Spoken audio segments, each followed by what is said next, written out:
minha história sempre foi permeada de música. Meu pai era músico, então eu nasci numa casa que as pessoas já tinham essa sensibilidade. E aos 5 anos eu tive a casa praticamente completa de vários instrumentos, inclusive de um violão.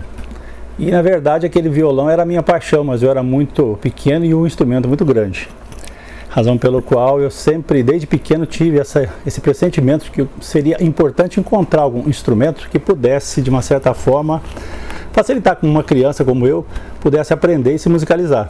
Mal sabia eu que em 1987 eu deixaria a capital paulista e viria para as terras pantaneiras, nesse coração verde da América do Sul. E quando eu me deparei aqui nas terras pantaneiras, em Cuiabá, com um pequeno instrumento na mão dos cururueiros, que eu aprendi que esse nome seria aquelas pessoas que faziam o instrumento, o coxo escavado, e tocavam o cururu, que eu já sabia da história, que era praticamente a primeira manifestação de música brasileira que a gente estudava, desde quando os tupinambás e tupiniquins não conseguiram falar a cruz, na primeira missa cristã, nasceu por aí o curuzu, o cururu, que veio no caminho das boiadas até os tropeiros de Sorocaba e daqui para essa região do centro-oeste do Brasil. Eu vi esse instrumento e fiquei encantado com ele. Nasci assim, praticamente a razão do meu existir e talvez a razão pelo qual eu fui trazido a essa terra maravilhosa, que eu costumo dizer, Cuiabá tira de nós o que a gente tem de melhor. Em 1989, quando eu adentrei a Universidade Federal de Mato Grosso, já como professor, concursado, por provas e títulos, eu entrei com a responsabilidade de fazer um trabalho que eu havia prometido a uma pessoa fantástica que eu conheci. Numa certa noite, 3 horas da manhã, no aeroporto daqui da nossa região, nós esperávamos um voo surpresa e mal sabia eu que eu estaria de frente com um grupo de terceira idade, pessoas fantásticas, umas senhoras com uma vitalidade muito grande, vestidas com vestido de chita, senhores portando esse instrumento. Foi nessa noite que eu conheci um dos meus grandes mestres, o Caetano, que fez durante muito tempo essa viola de coxo aqui, nessa terra cuiabana.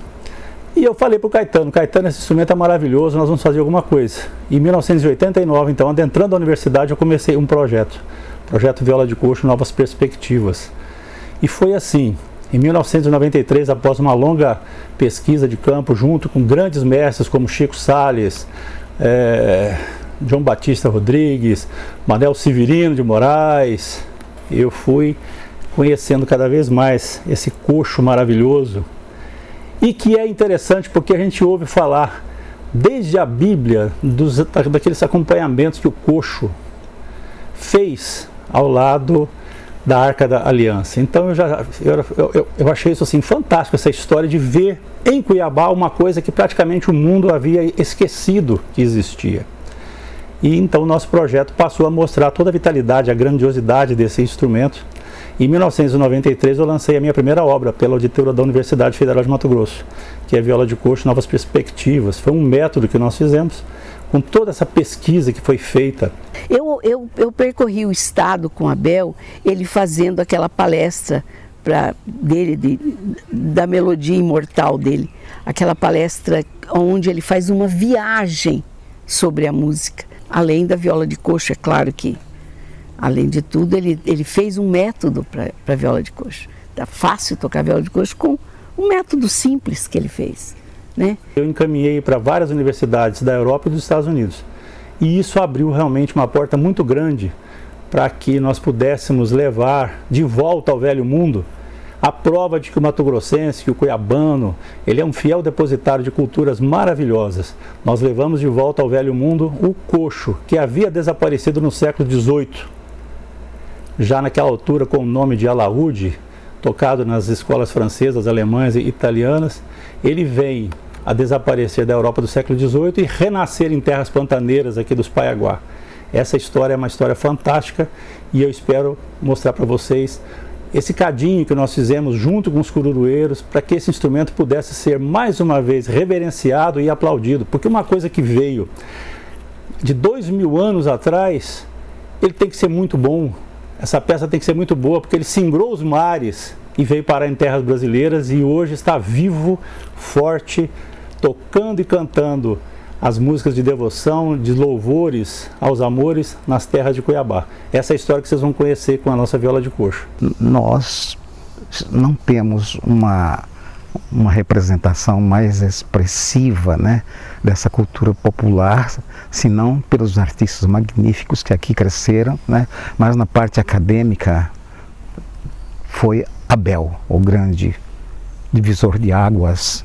O que demarca essa condição em que Abel caminhou com o pé no barro, aprendendo, ensinando e trocando com esse povo e trazendo para dentro da academia, né?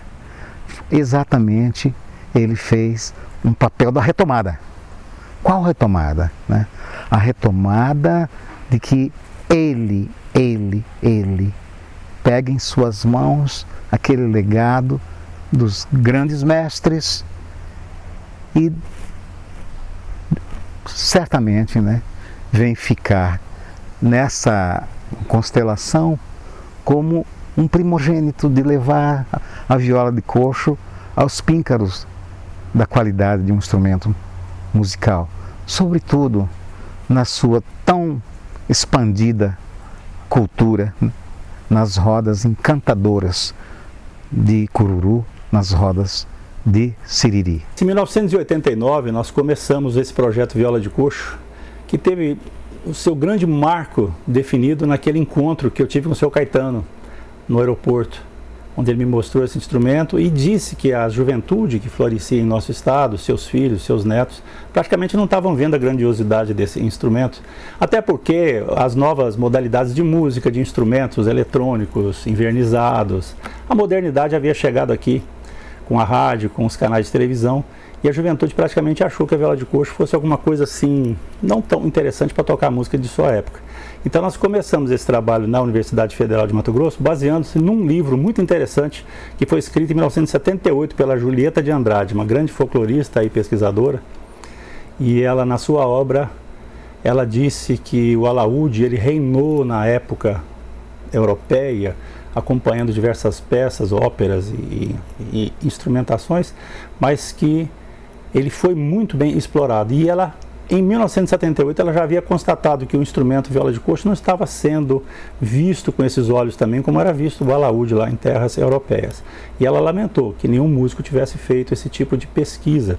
Foi a partir dessa obra que nós começamos, seguindo também o trabalho do nosso amigo e grande pesquisador das violas brasileiras, o Roberto Corrêa, também seguidor da nossa querida Julieta de Andrade.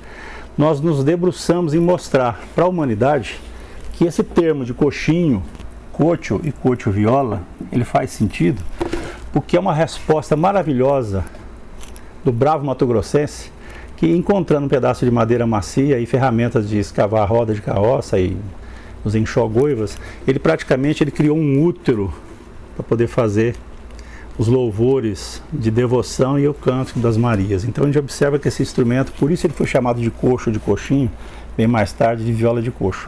Então nós percebemos que esse instrumento era perfeito em termos de sonoridade de caixa acústica, e o que faltava realmente era explorar além do dedilhar pantaneiro. Isso nós prometemos fazer, mas eu não ia conseguir fazer nada se eu não tivesse tido a ajuda de um dos primeiros alunos do curso de música da Universidade de Mato Grosso, do Departamento de Artes, que começou comigo nos anos de 1989, Tomás Flaviano da Silva, que foi um grande mentor a apresentar o professor Abel Santos Anjo Filho para todos os cururueiros da sua região, dos seus amigos aqui da região, e eles praticamente só me aceitaram a fazer esse trabalho porque o Tomás Flaviano falou da nossa intenção, do nosso objetivo de fazer com que a juventude pudesse voltar a aplaudir esses instrumentos e ver a capacidade sonora que ele tinha. Então sou o Tomás Flaviano, hoje sou cururueiro, formado em música pela UFMT e sou professor, trabalho especificamente nessa linha da cultura regional, né, com cururu e siriri, e sou muito grato, né, sou muito contente e falo isso com muito prazer, dizer assim, ó, eu sou filho e neto de cururueiro, sou cururueiro, né, apesar de hoje ser formado em música, né, e tudo mais, mas sempre, né, permeando por essa linha da cultura popular, da cultura regional. Meu pai ainda era vivo, né? Me ensinava muita coisa. A gente tinha todo esse envolvimento com a cultura regional, com cururu e siriri, com o fabricar a viola de coxo, os artesãos, né? Ainda era vivo seu Manel Severino, Finado Bugre, Batista, né? E tantos outros, né? Que fabricavam viola de coxo. Então eu vinha desse universo aí. Nós éramos cururueiros, tocava, e a gente achava, não tinha essa dimensão do valor da viola de coxo. É muito forte aqui, né, a questão das festas tradicionais, as festas de santo, regrado a cururu e siriri, tinha os cururueiros, né, e tudo mais. Mas ainda era muito forte assim o preconceito, né, com essa cultura regional, com essa cultura popular, com cururu e siriri. Até era um preconceito tão forte que até nós mesmos, que éramos os autores, né, os artistas dessa arte aí, né, dessa cultura toda, até nós tínhamos essa vergonha. O que se colocava é que não queriam que esta cultura fosse objeto, né, de crítica negativa, né? Porque até estes tempos ainda as pessoas que não conhecem vão por curiosidade, por convite, porque tem sempre a festa que é uma festa de alimentação encantadora, rural, né? E que quando esses convidados vão, muitos fazem troça aos que não conhecem, né? Sabe? E então tem uma história deles reagirem muito a isso. Eles vão fazer essa festa longe do centro da cidade, num lugar de uma família, todas originais dessas áreas rurais, onde estão os enclaves, né? Onde estão os nascedouros dessa cultura fantástica. Eles moram, né, tanto na Várzea Grande como aqui, e procuram fazer com que, primeiro, a respeitabilidade a isso seja uma função essencial na brincadeira, como dizem, nessa alegria incontida, né? É como se fosse, então, fazer isso como uma condição extremamente importante, né, de preservar a sua dignidade.